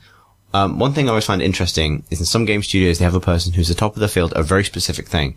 Say a game studio might have a guy who only works on water or fire or trees because they're the absolute best at it. In all your time as a games journalist, have you ever met someone who's the absolute best at one very specific thing in games? You might have met people who are at the top of, say, AI design, but I guess I mean stuff that might seem a bit more insignificant or underappreciated in game design. Thanks for reading and keep up all the good work, Thomas. I went to preview the game Velvet Assassin, which turned out to be terrible. Yeah. I never played it, but the verdict was pretty unanimous. Rest assured. But I talked to a guy there, and I said, "Oh, so what did you do before you worked here?" And he said, "Oh, I worked at IO Interactive." And I said, "Oh man, I love Hitman Blood Money." He said, "Oh yeah, I worked on Hitman Blood Money." And I said, "Oh, I love the art in that game." And I said, "Oh, I was an artist on that game." And I said, "Oh, in particular, I really love the lighting." I said, "I was in charge of the lighting on Hitman Blood Money." And you woke up without kidneys. So yeah, I met the guy who did the lighting in Hitman Blood Money, and he was, I think it was a technical artist or environment artist or something, but it was his job to make it look that way. And it does have this very particular, like, each level has its own kind of lighting motif, and it kind of runs throughout all of it. And it's one of the few games where, like, each level feels really different and has a different art style almost.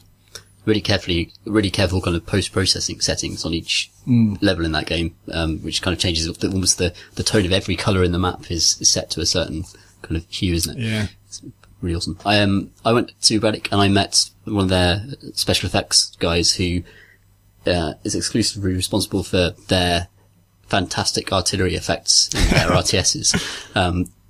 He was working on Company of Heroes 2 at the time, but I think he did Company of Heroes 1. He definitely did Dawn of War 2.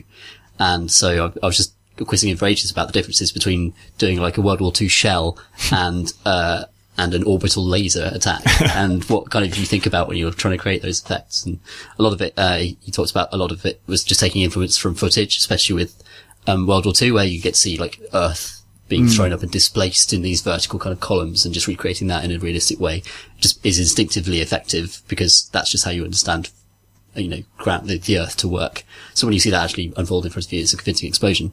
But for an orbital space laser, he turned to Akira, which is an excellent move because Akira has a fucking extraordinary conception of a orbital space laser, it doesn't really make any physical sense because, as it's aiming, the area at which it's pointing, almost like gravity seems to reverse, or some kind of pressure is exerted on the area before the laser strikes. Yeah. So all these little pebbles are lifted up, and there's this sense that some sort of, titanic force is about to be unleashed. It's like gravity itself is inverting, and then the laser strikes, and it's this massive, horrendous explosion. Fuck, that's good. Yeah, which is amazing. And he channeled that into the Space Marine. That Dawn of War 2. that's been in everything. This idea that things lift off the ground just before a massive space laser hits it.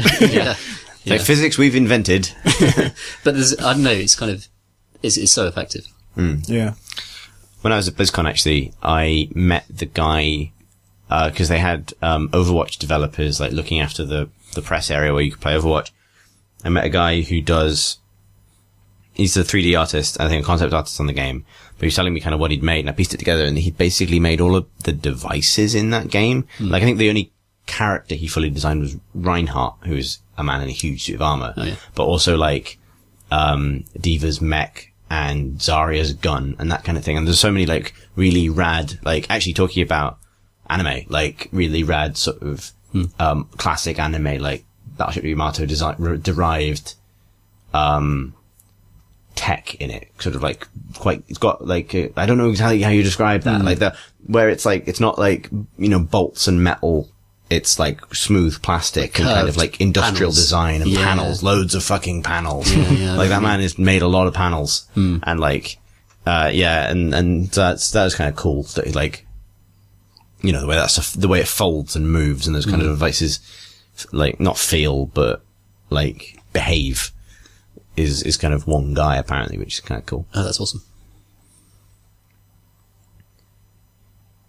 So Tony gives us a challenge. He says, please forgive this, Dear Giclea Bosca Agus Grow, which is Crate and Crowbar in Irish, apparently. Oh, wow. And I've almost certainly fucked that up. After listening to episode 119, where you pronounce traditional MMORPGs deadly dead, I was wondering where you see people getting a future multiplayer PvE, that being player versus environment, so fighting monsters, fix from. Over the years, I've enjoyed raiding in WoW and Tor, and I like the notion of a team working together for a set goal. With the rise of MOBAs and so on, it seems this is receding in popularity as people switch exclusively to PvP. What do you think the options beyond WoW will be for somebody who wants to kill a big internet monster with 10 to 20 other people? Keep up the great work. Thanks, Tony.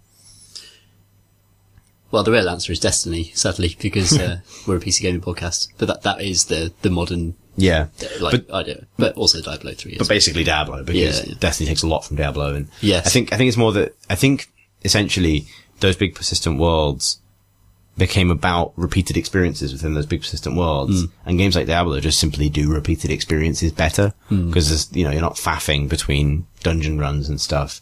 It's much more efficient and slick with how it uses your time. There's a much greater focus on how satisfying skills are to execute, how satisfying it is to punch things, definitely. That's where it's at really. Doing that with friends is fun. Vanilla Nougat writes, Dearest Cream and Cobbler, I've recently been replaying the original Fear, and after what feels like, and likely has been absolutely ages, it holds up surprisingly well, but besides that, I've noticed something rather interesting. For whatever reason, I'd completely expunged any memory of the hilarious Alienware registered trademark product placement in the game. Every single recently deceased office peon and constructor in this world was apparently a totally deadly elite gamer with lots of disposable income. Are there any other instances of product placement in games? I think there might have been Duracell batteries in Pikmin, but beside that, nothing else comes to mind. Thanks for reading, everybody. Vanilla Nougat. Graham is the expert on this, but he couldn't make it tonight, so I'm going to step into his place and talk about Zool. The ninja from the nth dimension. The nth dimension. And also Chupa Chups. Yeah, funded by Chupa Chups. So levels were literally just you'd be jumping on and over giant Chupa Chup lollies to kill enemies and things like that. Was this game conceived as a marketing effort for Chupa Chups? No. Not really. It doesn't come across that way. It was his own thing, and It's then really weird, yeah. did they decide to let's make a platform about candy, and then Seemed like an opportunistic deal then happened. The thing is, it's not really about candy, because he's a ninja from the nth dimension. But it's like all the levels are sort of made of candy, right? Aren't they? Well, no, it's weird. Like, sometimes you just come across a patch of chop trees, and then this is branded as fuck. There's branding everywhere. It's really strange. It's really strange, but it's not alone in that era. Like, there were not the M&M, was it M&M's? There was an M&M's platformer. Yes, there was. Platformers. Because you can make a platformer out of anything, really. You just need a colourful character and then platforms. So there are obviously a lot of companies, marketing departments who want to take advantage of this. No, you literally played as M&M's jumping around the world, didn't you? The other one that springs to mind for me is The Matrix Online, which was a super interesting game. They didn't really do everything it should have done, but it was obviously like, as talking about MMOs, the perfect high concept for an MMO, right? You don't actually get any better as an idea for an MMO than the fucking Matrix, right? Especially as a franchise, big franchise MMO. And the way it worked is, I used to love the intro sequence of that game. After you made your character, and this felt mega from the future at the time, it cut to like somebody on one of those ships from the Matrix, like scanning in the Matrix for somebody to pull out the Matrix like they do to Neo at the start. And it's just like a shot of a big civilian street, and then your character that you've just made walks around the corner. And you inexplicably look cooler than everybody else because you've decked yourself out in designer clothes, like real designer clothes. Like if I remember right, like most of the clothes in that game were real in some way. And obviously in the Matrix there's a huge fashion component to it and how people dress, the leather jackets and stuff. So basically you get given the red pill, which has taken on so many bad connotations since the movie's been ruined. But on account of your excellent jacket. Which you shouldn't go and buy in real life, but not so you can take the red pill, because you should never do that. I remember Splinter Cell, was it Chaos Theory or one of the others? No, maybe the one after Chaos Theory, Double Agent, had some kind of really conspicuous product placement, either for like a chewing gum or a bottled drink, and like the whole part of the plot is like a whole city gets its power cut, and the only thing left standing is like a Wrigley sign or something, or whatever the brand was. And I also remember, like, in Ubisoft games in general, they often have posters for their other games in the game worlds. And one thing I assumed was product placement, which wasn't, is Human Revolution, the Deus Ex game. In Pritchard's office, he has like a Final Fantasy 17 poster set in the future, and they're sort of like he's got a jokey extrapolation that they're going to do that many Final Fantasy games. And I listened to the audio commentary recently by the developers, and apparently not only is that not product placement, but it was a huge pain in the ass to get that cleared through Square Enix. Like, I thought it was like Square Enix come down and said, you'd have a Final Fantasy poster in there. Wouldn't that be great? But it was actually the Eidos Montreal, saying, we'd like a Final Fantasy poster in that. Can we do that? And then having to go up through like 19 chains of bureaucracy and talk to like I think the head of Square Enix had to actually personally approve it and see the final art and make sure that it was all right. And, they have like a sort of visual joke in it where the number, it's Roman numerals, and it goes on so long that you actually can't see what the number is. It's obscured by the art. Just underneath that poster, Pritchard is trying to rebuild the bike from Akira. That's what that is. Yeah, right. Yeah, I was going to say that. Which is not product placement, but is rad. It's a really nice little kind of nod to Pritchard's character as well. Yeah, I noticed he's rebuilding a bike. I didn't know if it was this particular one. And then he's got this arch of TV monitors, which is really visually cool. But I don't know, is that just an art installation, or is he... It's hard to tell with Deus Ex Revolution, isn't it? Because there's so many kind of like cool things that the artist just put in, and there are a load of references to like... When you take an office in that universe, you like fill out a form that describes the type of high concept light installation you'd like to have, and the manner in which you'd like it to frame you, where you to stand erratically in front of it. I'm replaying that kind of at the moment, on and off, and in Hengsha, there's an entire building's worth of space that is just piled up air conditioners. Like, it's a city block, and there's flats either side of it, and there's just like this, instead of a building, there's just like 400 air conditioners piled on top of each other and kind of like strapped in so that they don't fall out. And I'd never noticed that before. It was like, what the fuck? And yeah, so that game is full of junk repurposed. That's where the vents live. That's the opposite. That's that Bioshock thing. That's how you get in all the vents. They take out all the air conditioners. Yeah, well, in that Bioshock game earlier, where it's people living, it's, you know, the buildings are people and the people are buildings. You climb in, you help the vent people climb in through the giant I don't know. One final product placement thing tying into Deus Ex is that's in the Deus Ex Mankind Divided trailer, where you first see Jensen. He's wearing a jacket that is branded with a Japanese label, like a really kind of expensive, super kind of high level fashion Japanese. A real world one. Yeah, real world one. Oh, right. Yeah.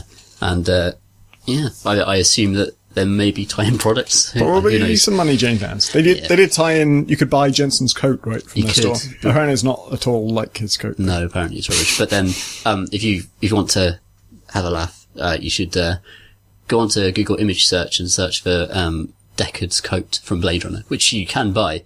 But no human that isn't Harrison Ford can wear it without looking like a bit of a plonker. So that's kind of true of trench coats in general, isn't it? Yeah, is. Sadly, there's a lot of things that everyone's tried it, but looks kind of cool. Film, but yeah, there's a lot of things that are kind of cool in character designs, but you just shouldn't wear them yourself. It just doesn't work in real life. Finally, we have a long post from the forum, so I'll have to paraphrase some parts of it.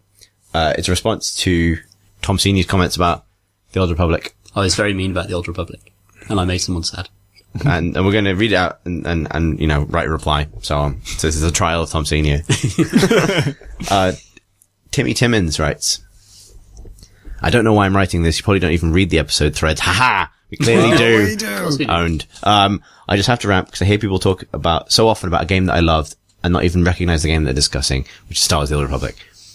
He says it was not a dated or an original MMO. It was a very well designed improvement on the genre it was part of. I don't think it's fair to call Guild Wars the same genre. I will refer to Tor, like WoW, as a taskbar RPG, because that's what it was. The brilliance of Star Wars: The Old Republic, sorry, I'm saying Tor rather than SWTOR, because SWTOR is really a pain in the ass to say, is how they introduced the concept of weak and standard enemies. These enemies were in packs that all pulled at the same time and had a completely different rule set regarding crowd control. This allowed them to balance raiding and PvP independent of leveling while maintaining common abilities and keybinds. This resulted in a 20 ability taskbar MMO where the abilities were relevant and interesting with nuanced applications and multiple uses in leveling. There were real decisions which mode to use spells in. Do you want to ravage for maximum damage against a strong enemy or overkill a standard enemy but take advantage of the 3-second channel stun that it provided but only against standard and weak enemies? What about Force Scream? It's one of your highest DPS abilities. But do you pop it on cooldown for your DPS rotation or do you use it as a gap closer due to it being one of the only abilities that is not melee range? Similarly, standard and weak enemies made AoE relevant. They gave you a set of AoE abilities that you actually used outside of trash pulls in dungeons. Weak and standard enemies accomplished an important thing, which is rewarding certain playstyles and builds. A consular might go fight monsters in the jungle because monsters are often alone and often quite strong. A power tech might fight gangsters because the power tech's powerful AoE favors clumps of enemies. The classes went through the zones themselves differently. He then talks about healers being easy but slow, complains that journalists insist on playing easy and slow versions of the game, which we don't insist really, but it's fine. And covers his experience with the game in more detail. Sorry, I can't read the whole thing, but it is, super long. He concludes, that it was a great taskbar MMO. While I'm fine with you not liking taskbar MMOs, it makes me sad to see people pretend it didn't exist and was just a single player RPG in some empty rooms. I didn't even recognize the game you talked about and it made me sad. Well, with regards to the single player with empty rooms attached, I'm talking about what Tor is now. Yeah, which is an important thing to point out. Substantially, they've redesigned it to the extent that, you talk about healers, my first companion as a consular is a healer. He's a big giant lizard dinosaur man that heals me all the time. And he heals me continuously, with more healing effect than, damage I could possibly take. So that removes combat from the game entirely. It's just combat is just not part of that game for me anymore. And I'm enjoying it because I'm really enjoying the story and stuff. But I feel like a lot of that kind of nuance and stuff that was perhaps present in the game 3 years ago has definitely been probably eradicated now as part of the redesign. But I did play it 3 years ago actually, and I think maybe I lost out on a lot of this nuance because I didn't go raiding and doing a lot of kind of really advanced stuff. But I did take my Sith Warrior to level 50 with basically 6 abilities on rotation that dealt with every trash mob. And for a 20 skill taskbar MMO, there's some redundancy there, surely, if that's the case. So, because I can see both sides of this, because I think it's super weird having this conversation about a different Star Wars MMO that's changed dramatically and broken the heart of people who loved it how it was. So I feel you, man. I really do. But, like, I played Imperial Agent as a healer, which I actually found interesting. Like, I think some part of this actually comes back partly to that efficiency question. Like, and the thing I really agree with this comment about is that taskbar MMOs are a super specific thing, and that maybe that gets forgotten sometimes. Like, I think I've always hated it when people just refer to, oh, it's just an MMO, because, while it's often possible to play these games with like an inefficient rotation that will honestly get you through the game, part of the fun, I think, is figuring out how far you can push efficiency. Which, there are things you can complain about that. Like, if the fun thing is getting through the game faster, then that's ultimately a grind and so on. But I do agree that, like, it's fun to figure out that, oh, there's a way I can progress, through each of these zones, that I can just tweak little things about my character and my companions and the exact rotation I'm using and how I'm using my buffs and my other things and how I use, stealth as an Imperial Agent for so on, how I time that with stuns and other disables and nukes and so on. To, I don't know, make the machine work faster or better. It's an engineering challenge, I think, weirdly, that people often don't appreciate that about these types of games. And actually, I would agree with him completely that at release, The Old Republic was a very, very good example of that.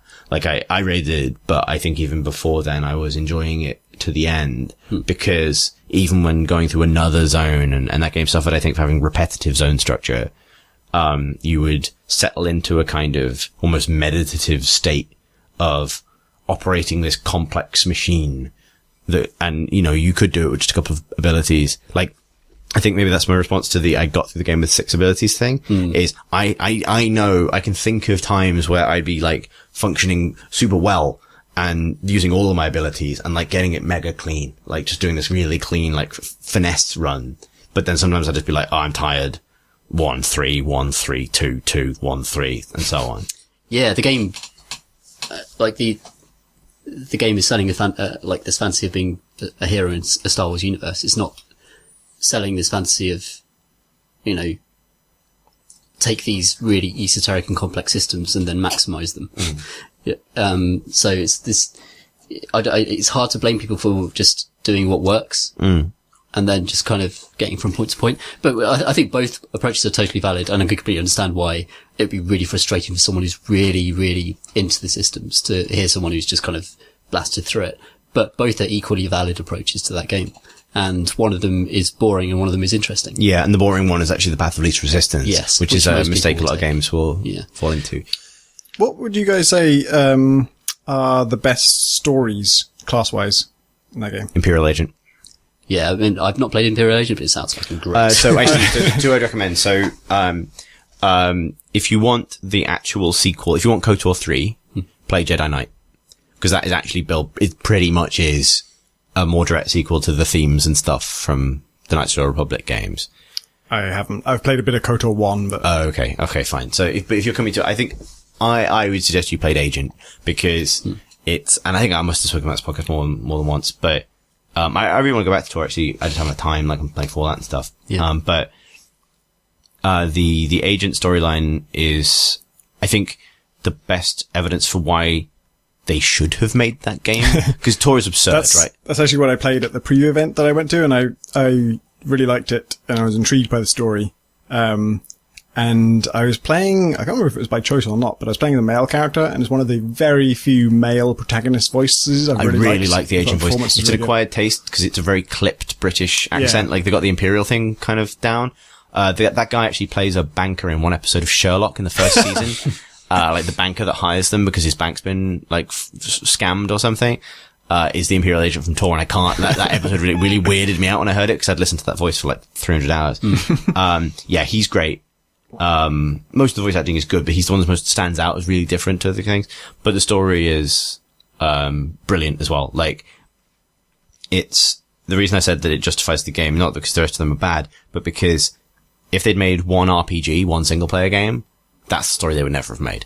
Like, they might have made the one where you play a Republic trooper or a cool bounty hunter or a Sith warrior or a Jedi Knight, but they'd never make the one about the guy who works for the government and has to clean up after these assholes. Like, and you are a cool spy. Like, the fantasy is you're a cool spy, and you can do that in, like, you can be, you know, Star Wars Jason Bourne about things. You can be Star Wars James Bond about things. You can side with the, Sith and so on, but, it has some genuinely really good stuff in it, and some genuinely, like, tense choices. Like, it does something that I've really like, it's not, because in terms of big BioWare decisions, most of them come down to, like, a big moral choice, and you're absolutely in control. Whereas the thing I love so much about that story is it tells a Star Wars story where you're not really the most public of figures, and you're not even the person with the most of the power. Like, if you're as an agent in the Sith Empire who doesn't have the Force, you are basically, you could be killed by your superiors at any time. Like, they've built a story around the concept that Darth Vader chokes a lot of his subordinates. So if you imagine being one of those subordinates and trying to steer the direction of that system of government, which is dumb, and you can play a character who knows that this system of government is fucking stupid, and the amount of different directions. It also has, I think, the most diverse set of endings of any of the others, in terms of, like, where you can end up as a character, although that has a complicated relationship with future DLC. But yeah. I was also tempted by is it the Republic Trooper? Yeah. Sort of soldier. The female version of that is Jennifer Hale. So. Yeah. That's Commander Shepard's big Star Wars war story. That sounds pretty good to me. Yeah. Yeah. There's a lot of good stuff. I think if there's anything to be said for the way they streamlined the game, if it allows you to, because basically the way the game's structured is completely formulaic in that, and on a you progress through the story as a linear progression of planets, basically. And on each planet, you will have a story that's unique to your character, and ultimately, which will be partly self-contained, but then, like a season of a TV show, ultimately part of your character's overall arc in part 3 major acts. But then on each planet, you also have the story of the planet, which will be specific to your faction, but not so what the Empire is doing on that world. And then within that, you'll have lots of side stories as well. And I did absolutely everything. And if you do absolutely everything, there's shitloads of good stuff in that game, but there's also a lot of filler. Yeah. Whereas if you just did the class stories, I think that's what gives you the kind of the BioWare arc through the whole thing. Yeah, that's what I'm after. Yeah, that definitely works. Like, I've been replaying it recently with Jedi Consular, and I couldn't get on with Jedi Knight. I just had to drop that storyline because there's just absolutely no room for you to express anything other than total devotion to the Force, which makes sense because it's the Jedi, right? Which is the first character I took up to 50 was Sith Warrior, because when you're in the Sith, you have more freedom of expression with what you're allowed to say to people. Sorry, that's an amazing sentence. When you're with the Sith, you just have more freedom of expression. Well, they're all about their feelings. Like, I mean, it is actually really good Star Wars fiction. Like, you can get all the different elements of it. It's really, really great. And the Sith Warrior thing is, you know, you end up with your thralls and that kind of thing, and you get to see them develop, and knowing how the Sith thing works, you know, that one day they will try and probably kill you, and that's not a spoiler or anything. It's just a thing you know about the Star Wars universe that applies to your interactions with them that makes it very interesting. This feels like a BBC documentary about like 50 years after this war, interviewing one of the people who was on the bad side. Like, why did you go with the Sith? Why did you have so much freedom of expression? And just like, and it would be really funny. We must have told the story in the pod before, but like, because me and Tom Hatfield played through a lot of Tor at roughly the same time. Yeah. And we would like meet up almost like the characters were meeting up and talk about what we'd each been doing in the gaps between doing like essentially like the group missions together. And it would be like, you would have been like overthrowing another fucking Sith Lord on your ride to power. So many. I would have been like trying to very subtly prevent a war without looking like I was preventing a war, because the Sith really wanted to go to war, but they can't afford it. So they need me to discreetly prevent the war from happening, but they can still have their feelings. Yes. Like, they can still be mega angry, but nothing happens. Yeah. And Tom who was playing a Sith Inquisitor would have eaten a ghost. Like, he had the maddest story. Yeah, he would have spent an entire planet preparing and eating a ghost. The really great thing about Tor is that it lets you into some of those story missions as well, and so you can kind of tag along on each other's story. Along while Tom went to eat a ghost, he would just go through all his single player conversations, but we'd be studying the background, just slightly out of focus, just kind of there watching him do like being each other's companions is kind of super cool as well. Like, it's really, and when really it lets you. Like, when it lets you talk over each other as well. Yeah. Like, using a dice roll to determine who gets to make the decision is dumb. It's still really fun, though. But it almost weirdly works because it feels a bit like real conversation sometimes. Like the first person to speak up. Yeah, I happened to say something. But you get the moral alignment points of the decision you chose, not what happened. So if Tom Hatfield goes, I think we will butcher the orphans, please. But I was like, I don't want to do that. Like in the background, you just see me get loads of light side points. Like, I didn't want to do this. I feel good about objecting to what we're actually going to do. But then the next cutscene just gunning them down. That stuff worked brilliantly. Not the younglings. Also, the tour equivalent of dungeons, fantastic. Flashpoints. The flashpoints, and now they're really accessible with the way they've redesigned it. Is that you can solo them if you want to. At my preview event thing, they were just brutal. We just got wiped like 6 times. They were supposed to be like proper dungeons in the old school kind of taskbar MMORPG sense, but now if you want to go and do them solo, because the stories are really good. They're really good. Kind of, you're on a starship and it's going to blow, and are you going to stop it? You know, are you going to who are you going to sacrifice to make it? It's funny. I'd still recommend playing it with somebody because that's what's special about it. Is that moment where you feel like a party of adventurers that. Like, cause we played it at the same, I think, you know, and that's one of the reasons I haven't gone back is cause it lost that momentum where it was like, we were all playing and then we'd meet up again. It helped that we lived together so we could meet up again to do a flashpoint relatively easily. And then, you know, you actually feel like, you know, it felt like in my canon version of that game that's in my brain, cause again, of how I play games, like my agent was off basically systematically undermining the Sith most of the time. But he had to like 2 all-right Sith mates that he would like frequently meet up with. Or like, but because like I created a guy who had like these, like, cause he was a cyborg, like had these like, but the only cybernetics it showed was this pair of like perfectly round like John Lennon glasses. And it made him impossible to read and it looked perfect because it was like, he'd be sat there with like kind of otherwise in a kind of imperial uniform with a gun. But like completely unreadable because of these sunglasses, stood at the back of these 2 bickering Sith Lords that'd be like slaughtering people, and it looked completely right. It was so good, it worked perfectly, it really did. It was. I love the BioWare side of that game, I really, really do. And even if I never kind of gelled with the technical systemic aspect of it, I think there's still so much good stuff in the storyline and in the stories they told. I hope we've now made Timmy Timmons feel better by just doing nothing but praising that game for about 10 minutes. I think I came down quite hard on it because I was comparing it to Guild Wars 2 and a lot of the things that Guild Wars 2 has done to evolve even the idea of the taskbar and how the taskbar is a thing that you can press tilde to change into, but yeah, that's a discussion for another time probably. Yeah, Guild Wars 2 is brilliant mechanically. Like, I just think it's looked at that and it's gone, how do we actually make this really interesting for everyone? And that's something that comes up a bunch. Like even when a designer comes back to a system and goes, actually the system has real problems, we're going to fix it. People still like the old system and still of course. like it's because the old system was still fun to an extent. It's just like and people had shaped themselves to it as well. Yeah, of course. Like, and so anything else feels like a reduction. I think that's where a lot of people moaning about games becoming casual come from. It's when someone's actually intelligently gone, you don't need to do this. Like this is bullshit. This isn't fun. But people like, but I like the bullshit thing. I've accustomed to it in a way that makes it not bullshit to me. Or I think it's almost like I've mastered it. I've understood and I know, I understand the contrivances of it. And that is all the proof that we read the forums that I've got time for. If you would like to send us a question, you can do so by emailing us at questions@crateandcrowbar.com.